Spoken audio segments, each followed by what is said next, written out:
Dictators don't collapse overnight. They collapse in stages. And Vladimir Putin has now entered stage 5, the point where regimes still look strong but start rotting from the inside. This is where loyalty becomes performance, truth becomes illegal, and every decision is made out of fear, not confidence. Stage 5 is where dictators stop building the future and start fighting reality. And if history is any guide, what comes next isn't stabilization, it's the final stage. So in this video, we're going to break down the 6 stages of a dictator's endgame and why Putin has now reached the part where dictators don't recover. They either fall or escalate. But before we get there, you need to understand what stage 6 actually looks like, because this is where things get truly catastrophic. March 19, 1945. Berlin is surrounded. The Third Reich is crumbling. Adolf Hitler, locked in his bunker beneath the Reich Chancellery, issues one final order, the Nero Decree. Destroy everything. Every bridge, every factory, every power plant, every mine. Burn Germany to the ground rather than let the Allies have it. Flood the coal mines, blow up the water systems, demolish the communications networks, leave nothing but ash. Hitler's own armaments minister, Albert Speer, would later admit he was horrified. The Führer had concluded that if Germany couldn't win, the German people had proven themselves weak and deserved to perish with him. There would be no future for Germany after National Socialism. This is stage 6, when the dictator stops protecting the nation and starts weaponizing it, when preservation becomes destruction. Or look at Saddam Hussein in 1991. As Iraqi forces retreated from Kuwait in defeat, Saddam ordered his troops to set fire to over 700 oil wells. The sky turned black. The environmental damage lasted for months. It served no military purpose. It was pure destruction, pure spite, a message: if I can't have it, no one can. Fast forward to 2011, Libya. Muammar Gaddafi, cornered by rebels and NATO airstrikes, unleashed everything. His forces shelled cities full of civilians. He threatened to flood Europe with refugees if the West didn't back down. He sabotaged oil infrastructure to deny future governments any revenue. When they finally caught him hiding in a drainage pipe, Libya was in ruins, not from the rebellion, from Gaddafi's rampage. This is what stage 6 looks like. The dictator realizes the end is near, and rather than accept defeat, he takes the country down with him. It's not a strategy, it's nihilism. After me, let the flood come. So here's the question that should terrify us. What does Putin's stage 6 look like?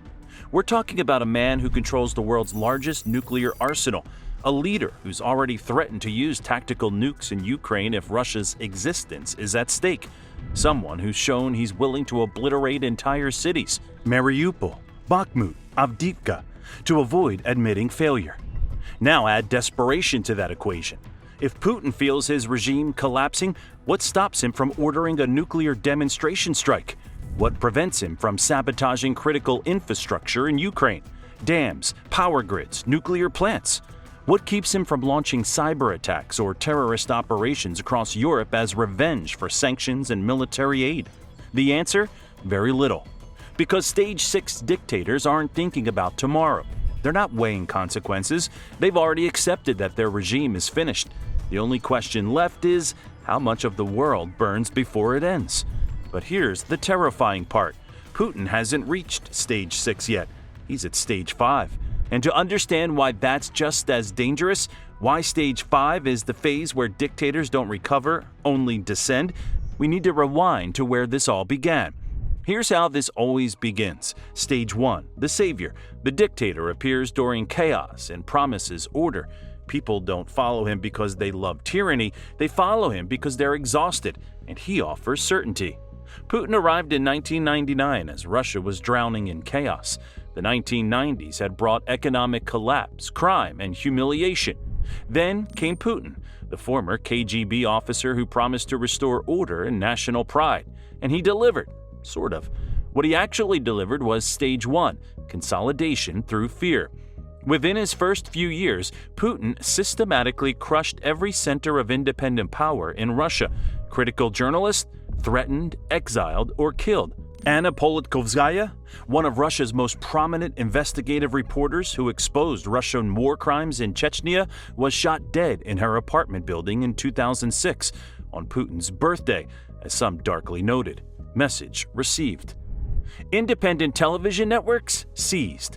Media oligarchs like Boris Berezovsky and Vladimir Gazinsky were forced to hand over their empires or flee the country. NTV, once a bold, independent voice, became a Kremlin mouthpiece. By the mid-2000s, state-controlled television dominated every Russian household, broadcasting a single narrative. Political opposition neutralized. Regional governors lost the right to be elected directly.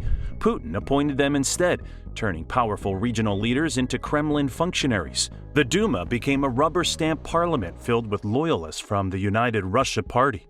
Real opposition parties were denied registration or blocked from ballots. Civil society groups faced harassment and draconian foreign agent laws designed to suffocate any independent organizing. And oligarchs who dared show independence? Mikhail Khodorkovsky, once Russia's richest man, made the mistake of funding opposition parties and criticizing Putin.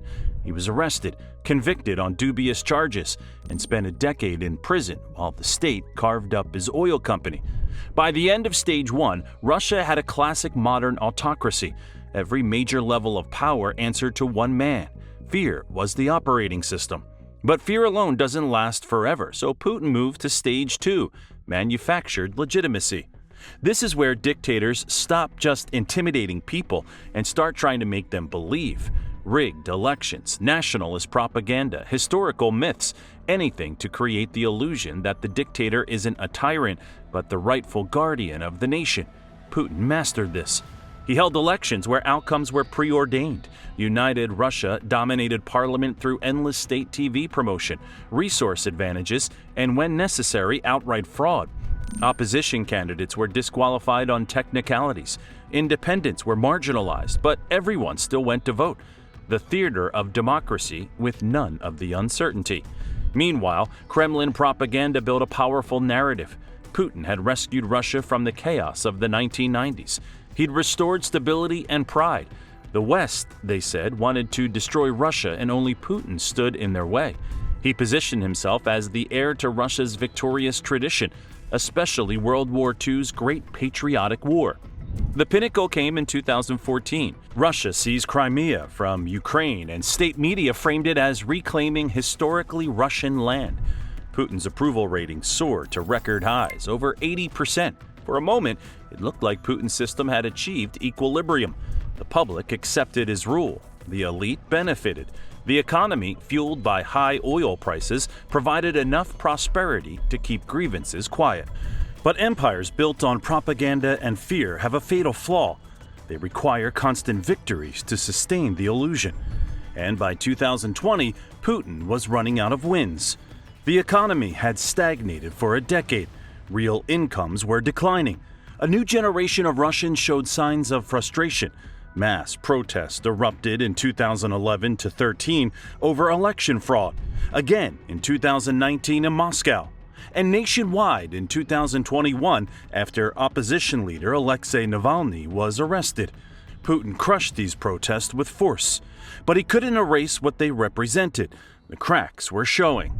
And that's when Putin made the gamble every failing dictator makes. Stage 3, strategic overreach. February 24, 2022. Russian forces invaded Ukraine in what was supposed to be a lightning strike, take Kiev in days, install a puppet government, reassert Russian dominance over its neighbors. Putin expected a parade. He got a bloodbath. Ukrainian forces didn't collapse. They fought back. Kiev held. Russia's initial advance crumbled, and Putin's army had to retreat from northern Ukraine entirely. What was meant to showcase the Russian military might instead revealed catastrophic incompetence. Tens of thousands of Russian soldiers were killed in the first year alone. Equipment losses were staggering. Logistics failed. Morale collapsed. The much-feared Russian military looked mediocre. Internationally, the invasion backfired spectacularly. The West didn't fracture, it united. The US and Europe imposed unprecedented sanctions that isolated Russia from global finance. Russia was cut off from the SWIFT banking systems. Critical technology imports vanished overnight. Semiconductors, advanced machinery, aerospace components. Foreign investors fled. European countries began a desperate scramble to end energy dependence on Russia, severing what had been Moscow's most powerful economic lever. NATO, which Putin wanted to weaken, found new purpose and even expanded when Finland and Sweden applied to join. Both had remained neutral throughout the entire Cold War. Now they were joining the alliance specifically because of Putin's aggression. Russia's border with NATO more than doubled. At home, the war demanded sacrifices Putin had never asked before. In September 2022, facing catastrophic battlefield losses in the Kharkiv region, he announced a partial mobilization, the first draft since World War II. The call-up was chaotic, grabbing men with no military experience, sending them to the front with minimal training and inadequate equipment. Hundreds of thousands of Russian men, many of them young professionals, the country's future, fled across the borders to Kazakhstan, Georgia, Finland, anywhere that would take them. It was the largest brain drain in Russian history. The social contract that had kept Putin in power, stay out of politics and we'll leave you alone, shattered. The Ukraine invasion was supposed to cement Putin's legacy as the restorer of Russian greatness. Instead, it exposed the rot. And when dictators gamble everything and lose, their systems don't just stumble, they start to collapse from within. That's stage 4, loyalty decay. Here's what happens when a dictator's grand plan fails. The people around him stop believing, but they don't stop obeying. Not yet, because openly defying the leader is still more dangerous than pretending everything's fine. So instead, loyalty becomes performance. Advisors tell him what he wants to hear. Generals inflate reports of progress. Ministers cook the books. Everyone smiles and applauds while privately worrying about their own survival. Putin's Russia entered this phase as the war dragged on. In March 2022, U.S. intelligence revealed something stunning. Putin's advisors were too afraid to tell him the truth about how badly the invasion was going. They'd misled him about the state of the Russian military and the impact of sanctions. Putin reportedly was shocked to discover the reality. The visual symbol of this decay became infamous: Putin's absurdly long table. He'd sit at one end, his military commanders or officials at the other, sometimes 20 feet away. It was supposed to project power. It actually projected isolation. In one televised meeting, Putin demanded his foreign intelligence chief publicly endorse recognizing Ukrainian breakaway regions. The official fumbled, hesitated, looked terrified, visibly afraid to deviate from the script even slightly. That's not loyalty, that's fear pretending to be loyalty. On the battlefield, Russian commanders faced the same dilemma: report bad news and face Putin's wrath, or inflate success and hope the problem fixes itself. Many choose the latter. Units were ordered into unwinnable fights because leadership in Moscow believed their forces were stronger than they actually were. And then came 2023, Yevgeny Prigozhin's mutiny. Prigozhin ran the Wagner mercenary group, Putin's most effective fighting force in Ukraine. But he'd grown furious with the defense ministry's incompetence. His rants became public, his criticism scathing, and then he snapped. Wagner forces seized the city of Rostov-on-Don and began marching toward Moscow. For 36 hours, Russia teetered on the edge of civil conflict. Some military units didn't resist Wagner's advance. Senior officials stayed conspicuously silent. Putin himself vanished from public view. The mutiny ended with a negotiated deal. Prigozhin would go into exile, but 2 months later, Prigozhin died in a mysterious plane crash. Revenge, most assumed, but the damage was done. A longtime Putin ally had turned his guns on the regime, and parts of the system hadn't immediately rushed to Putin's defense. The loyalty facade had cracked wide open. This is stage 4, a kingdom of lies where everyone pretends to believe, but nobody actually does. The dictator rules appearances, not reality. And that makes everything that follows inevitable, because once loyalty decays, the dictator can no longer get accurate information. he's flying blind, surrounded by yes-men who feed him fantasies. His decisions become more erratic, more paranoid, more detached from reality, which brings us to today, Stage 5, Endgame instability. This is where Putin is right now, and this is where dictators don't recover. Stage 5 looks stable from the outside. Government offices still operate, the army still fights, state TV still broadcasts confident messages. But inside the regime, panic has set in. The dictator knows momentum is gone. Time is against him. Every day brings new problems, and his responses only make things worse. Let's look at the evidence. First, total information blackout. Within days of invading Ukraine, the Kremlin passed laws criminalizing any false information about the military, meaning anything that contradicted official statements. Calling the war a war became punishable with years in prison. Independent media outlets were shut down. Western social media platforms were blocked. Russians could no longer access the truth about battlefield defeats, casualties, or economic pain. But it gets worse. The Russian government started hiding statistics. Economic data that used to be public, trade figures, oil production, budget spending, simply disappeared. The Federal Customs Service stopped publishing trade reports in 2022, claiming to prevent misinterpretations. The Finance Ministry stopped breaking down defense spending. Even death rates and migration numbers were delayed or classified. Why? Because the truth was too damaging. Admitting how many young men were dying in Ukraine or how many educated Russians were fleeing the country would shatter the illusion of control. So they built a synthetic reality instead, one where Russia is winning, sanctions aren't hurting, and everyone supports the war. But here's the problem. When you blind yourself to reality, you can't govern effectively. You make catastrophic decisions based on false data. Second, reactive, panic decision-making. Putin used to project control. Now he's improvising. During Prigozhin's mutiny, Putin disappeared for hours. When he finally appeared on TV, he looked shaken. He allowed Prigozhin to leave unharmed initially, then apparently ordered his death 2 months later. Inconsistent, reactive.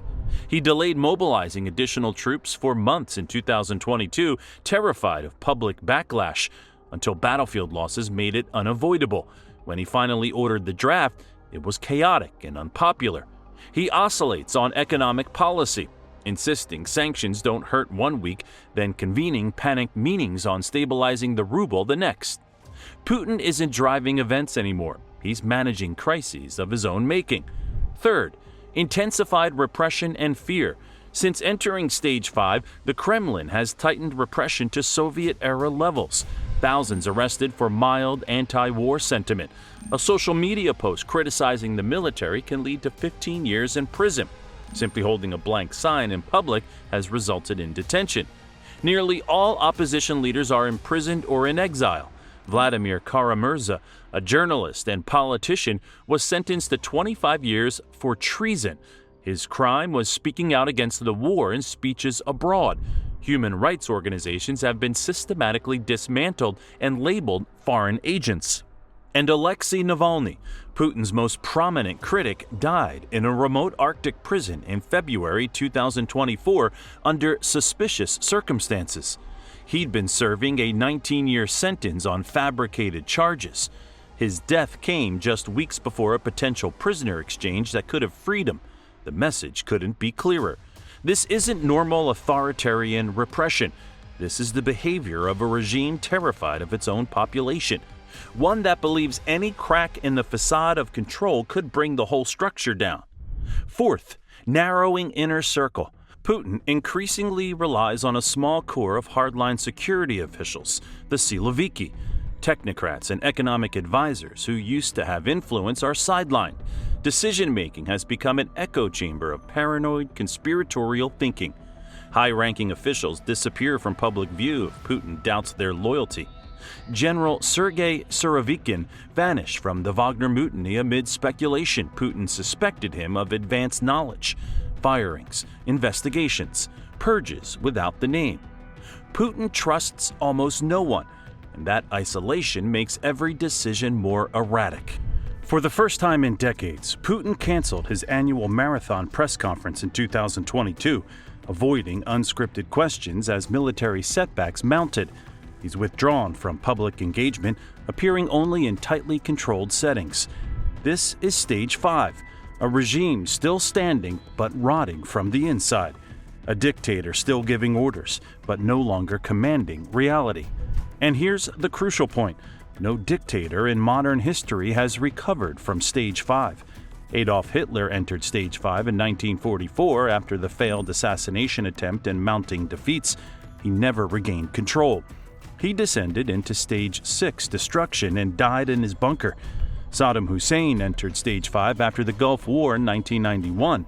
His regime limped along for another decade under sanctions and repression, but he never restored Iraq's strength or his legitimacy. When the U.S. invaded in 2003, his army collapsed in weeks. Muammar Gaddafi entered Stage 5 when the Arab Spring reached Libya in 2011. Within months, he was dead. Nicolae Ceausescu entered Stage 5 when protests erupted in Romania in 1989. Within days, his own military turned on him. He was executed on Christmas Day. The pattern is clear. Once a dictator reaches Stage 5, there's no climbing back to stability. There's only the question of how the end comes, and whether it brings Stage 6 with it. Putin can't retreat from Ukraine without looking weak. He can't advance without bleeding Russia dry. He can't make peace without admitting defeat. Every option accelerates decline. So what happens next? That depends on whether Putin crosses into Stage 6, the final descent. If he begins to feel power truly slipping, a major military defeat, a health crisis, another mutiny that succeeds, the danger escalates dramatically. That's when we might see the full scorched earth mentality, expanded attacks on Ukrainian infrastructure to maximize suffering, sabotage operations across Europe, cyber attacks on critical systems, or worse. Putin has repeatedly threatened nuclear weapons use if Russia's existence is threatened. So far, that's likely been a bluff to deter Western aid to Ukraine. But what happens when a desperate dictator genuinely believes his regime is finished? When Gaddafi faced his end, he threatened to unleash refugee waves and terrorism on Europe. When Saddam faced defeat, he burned Kuwait's oil fields. When Hitler faced Berlin's fall, he ordered Germany itself destroyed. Putin commands thousands of nuclear warheads. The question isn't whether Putin will make rational decisions in a crisis. History tells us dictators in Stage 6 don't make rational decisions. They make final ones. The warning signs to watch: full nationwide martial law, cancellation of elections, massive new mobilization waves indicating complete desperation, explicit threats moving beyond rhetoric toward action, or the sudden removal of longtime officials in paranoid purges. Because in Stage 6, everyone becomes expendable. So what do we make of all this? Putin has spent over 2 decades building an authoritarian system designed to last. Stage 1 crushed opposition. Stage 2 manufactured legitimacy. For years, it looked permanent. But then came Stage 3, the Ukraine invasion, the gamble that shattered the illusion.